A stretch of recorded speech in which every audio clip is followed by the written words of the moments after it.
తాకట్లో ఉన్న మీ బంగారాన్ని విడిపించి ఆ రోజు ఆన్లైన్ రేటుకి కొంటాం. Sharma gold company. నమస్కారం, వెల్కమ్ టు సుమన్ టీవీ. నేను గీతాంజలి. జూన్ 7వ తారీఖు జ్యేష్ఠ మాసం ద్వాదశి అండి.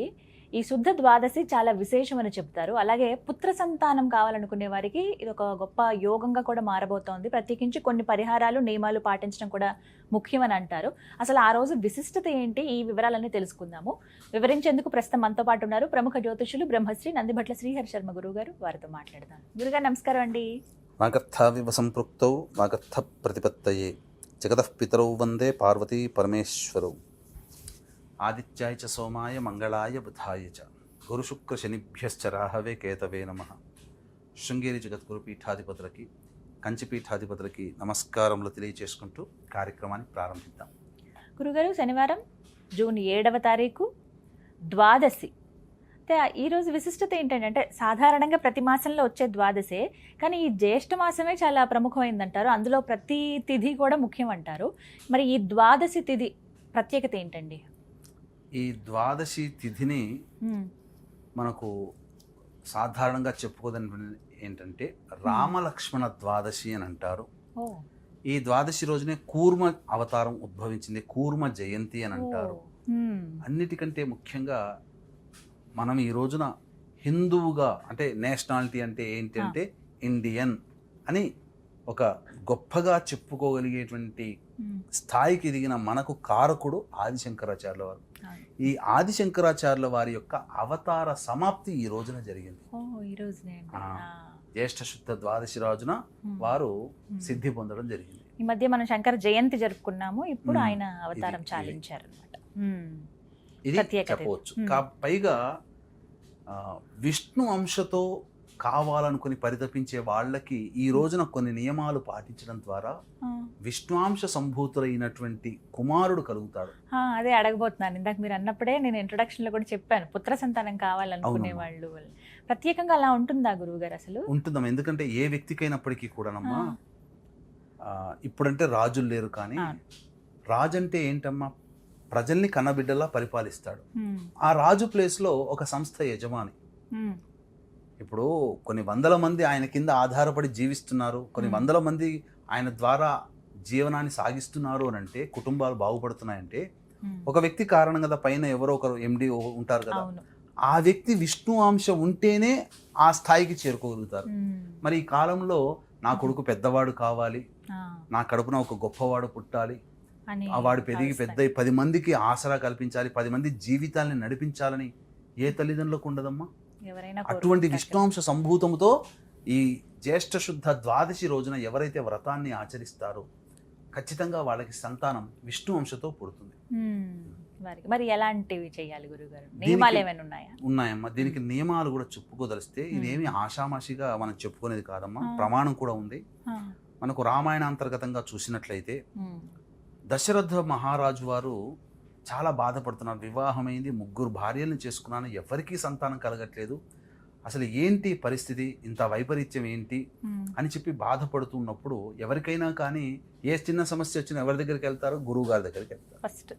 ఆయన గురువు వశిష్ఠ మహాముని. ఆయన దగ్గరికి వెళ్ళినప్పుడు ఈ రాబో జ్యేష్ఠ మాసంలో గొప్ప వ్రతం ఉంది దశరథ, నీవు ఆచరించు, తప్పకుండా నీకు విష్ణు వంశ సంభూతంతో పుత్ర సంతానం కలుగుతుందని చెప్పగా దశరథుడు ఈ వ్రతాన్ని ఆచరించి, ఈ వ్రతాన్ని ఆచరించిన 10 నెలల్లో రాముణ్ణి సంతానంగా పొందడం జరిగింది. జ్యేష్ఠ మాసంలో ఆచరించాడు. తిరిగి కాలచక్రంలో చూస్తే వచ్చే చైత్రమాసం కల్లా రాముల వారు మిగిలిన సంతానం కూడా జన్మించడం జరిగింది. అంటే ఏం చెయ్యాలి, దానికి సంబంధించినటువంటి విధి విధానాలుగా అనుకున్నప్పుడు దానికన్నా ముందు రోజు ఏకాదశి. ఆ ఏకాదశి తిథి రోజున విష్ణువుని ఆరాధన చేసి విష్ణువు యొక్క విగ్రహాన్ని బ్రాహ్మణుడికి దానం చేయాలి, బంగారంతో చేసింది. మరి ఆ కాలంలో రాజులు కాబట్టి చేయించగలిగారు. మరి ఈ కాలంలో సాధ్యమవుతుందా? గ్రాము బంగారం కొనాలంటే 10,000 కావాలి, అంతేనమ్మా? మరి అటువంటిప్పుడు అందరికీ శక్తి ఉండదు, మీకున్నది, నాకు కూడా ఉండదమ్మా. 10,000 పెట్టి ఎక్కడ కొంటాం ఒక గ్రాము? 1,00,000 రూపాయలు తులవంటే. కాబట్టి పర్యవసానం ఏంటంటే, శక్తి ఉన్న వాళ్ళు మాత్రము ఒక పావు గ్రాముతో విష్ణువు లక్ష్మణుడి యొక్క చిత్ర రూపు దొరుకుతుంది. అదైనా కానీ ఏకాదశి రోజున, ముందు వచ్చే ఏకాదశి రోజున దానం చేయాలి, ప్రదోషకాల సమయంలో. అది ఆ పావు బంగారం కొనలేని వ్యక్తులు కూడా కొంతమంది ఉంటారు. అవునండి. అటువంటి వాళ్ళు ఏంటంటే బంగారు పూత పూసినటువంటి వెండి రేకుకై దానం చేయాలి. వెండి రేకు మీద రాముడు లక్ష్మణుడు. అది లేని వాళ్ళు వెండి, అది లేని వాళ్ళు రాగితో చేసినటువంటి రూపు మీద ఆ రాముడి లక్ష్మణుడి చిత్రపటాన్ని చిత్రీకరించి దానం చేయాలి. ఇది చేయవచ్చు. ఇది లేకపోతే కనీసం రాముడు లక్ష్మణుడు ఉన్నటువంటి చిత్రపటాన్ని బ్రాహ్మణుడికి దానం చేసినా చాలు. ఆ భావన ముఖ్యమమ్మ ఇక్కడ. ఆ విధంగా చేయాలి. చేసిన తర్వాత ద్వాదశి రాగానే, ద్వాదశి రోజునే చక్కగా లేచి కాలకృత్యాదులు తీర్చుకొని ఉదయమే లేచి చక్కగా విష్ణుదేవుణ్ణి షోడశ ఉపచార విధానముగా పూజ చేయాలి. ఈ విధంగా పూజ చేసి సాయంకాలం ప్రదోషకాలం వరకు ఉండి, ప్రదోషకాల సమయంలో ఈ వ్రతాన్ని సమాప్తి చేసి విష్ణువు నామాన్ని ఎప్పుడు పడితే అప్పుడు నిరంతరం తలుచుకుంటూ ఉంటే ఖచ్చితంగా ఆ కుటుంబంలో విష్ణువాంశ సంభూతుడు జన్మిస్తాడు. ఆ విధంగా దశరథుల వారికి జరిగింది, మనకు జరుగుతుంది. కాబట్టి అవకాశం ఉన్న వాళ్ళు ఈ ద్వాదశి తిథి రోజున రామలక్ష్మణ ద్వాదశి అని అంటారు కదా, చక్కగా ఈ నియమాలను గనక పాటించినట్లయితే తప్పకుండా వాళ్ళకి సంతానం, పుత్ర సంతానం కలుగుతుంది. అంతేకాకుండా ఈ రోజున చేయాల్సినటువంటి నియమం కూడా తెలియజేస్తాను. వీక్షించేటువంటి ప్రేక్షకులు కూడా గమనిక. ఈ 11వ తేదీ, జూన్ 11వ తేదీన మహాజ్యేష్ఠ పౌర్ణమి, బుధవారము, జ్యేష్ఠ నక్షత్రము, పౌర్ణమి, ఈ 3 కలిసి వచ్చాయి. దీని సందర్భంగా ఉదయం 9 గంటలకి మీ జాతకరీత్యా కలుగు విద్య, వివాహ, ఉద్యోగ, దాంపత్య, అనారోగ్య సమస్యల నివారణకి, మరియు శని మారినటువంటి కారణం చేత మేష, మిథున, కర్కాటక, సింహ, కన్య, వృశ్చిక, ధనస్సు, కుంభ, మీన రాశుల్లో జన్మించినటువంటి వారికి శనిదోష పరిహారార్థమే సర్వదోష నివారణ పూజలు, హోమాలు అనేటువంటివి చేయించడం జరుగుతుంది. ఈ కార్యక్రమంలో నమోదు చేసుకున్నటువంటి వాళ్ళకి శక్తిపాతము చేయబడినటువంటి శంకరుంగలి మాలని ఇవ్వడం జరుగుతుంది.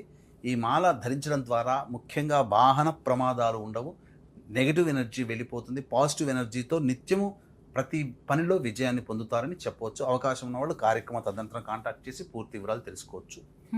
ఈ రామలక్ష్మణ ద్వాదశి తిథి రోజున ప్రదోషకాలం వరకు కూడా చక్కగా ఈ యొక్క నియమాన్ని పాటిస్తూ దగ్గరలోని వెంకటేశ్వర స్వామి కానీ, లక్ష్మీ నరసింహస్వామి కానీ, కృష్ణుని ఆలయానికి కానీ చేరుకొని ఒక కుండలో పెట్టినటువంటి పెరుగన్నాన్ని నైవేద్యంగా పెట్టి రావాలి. ఈ విధంగా చేసి వస్తే తప్పకుండా వాళ్ళకి ఆ విష్ణుదేవుడి యొక్క అనుగ్రహం వలన తప్పకుండా సంతానం కలుగుతుంది. ఈ ద్వాదశి తిథి రోజున విసనకర్ర, లడ్డూలు, తర్వాత చెప్పులు, గొడుగు, ఈ 4 వస్తువుల్ని ప్రదోషకాల సమయంలో దానము చెయ్యాలి. చేసినటువంటి వ్యక్తికి ఖచ్చితముగా బకుళమాత కూడా ఇలాగే ఆచరించింది. అలాగే ప్రేక్షకులు కూడా చక్కటి సంతానం కావాలనుకునే వాళ్ళు ఈ నియమాన్ని పాటించండి, మంచి సంతానం కలుగుతుంది. ఒక్కటి నియమాలు కొద్దిగా పాటించి ఈ పరిహారం ఇలా దానం ఇస్తే మంచిది. దశరథుడు పొందాడు కదా, మరి మనకు ఆ భాగ్యం కలుగుతుందా? ఫలితం వస్తుందంటారు. కానీ చాలా విశేషమైన రోజు కదండి. చాలా అంటే రామలక్ష్మణ ద్వాదశి అనేటువంటిది చాలా మందికి తెలియదు గురువు గారు. అది చాలా మందిగా ఏదో చెప్పుకుంటూ ద్వాదశి అనగానే మామూలుగా అనుకుంటారు, కానీ ఇంతటి విశిష్టత ఆ రోజు ఉంది. ధన్యవాదాలు గురుగారు. నమస్కారం. సర్వం శ్రీ ఉమామహేశ్వర పరబ్రహ్మార్పణమస్తు.